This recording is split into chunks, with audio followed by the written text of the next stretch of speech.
భారతదేశం ప్రతీకారం తీర్చుకోబోతోంది. పాకిస్తాన్పై దాడి చేసి చావు దెబ్బ కొట్టబోతోంది. ఈసారి పాకిస్తాన్ కోలుకోవడం కూడా కష్టమే. పాకిస్తాన్ పనైపోయినట్లే. కొరివితో తలగొక్కొని తప్పు చేశారు.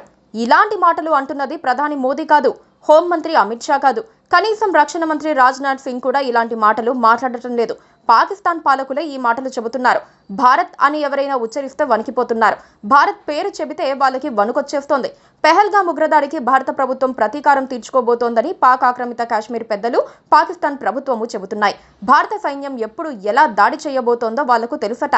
దాడి చేసేవారి కంటే దాడి చేయించుకునే వాళ్లే ముందు డెడ్ లైన్లు, షెడ్యూల్స్ ప్రకటిస్తున్నారు. పైగా మా పని అయిపోయింది, అంతర్జాతీయ సమాజము, ఐక్యరాజ్య సమితి వచ్చి మమ్మల్ని కాపాడాలి అని వేడుకుంటున్నారు.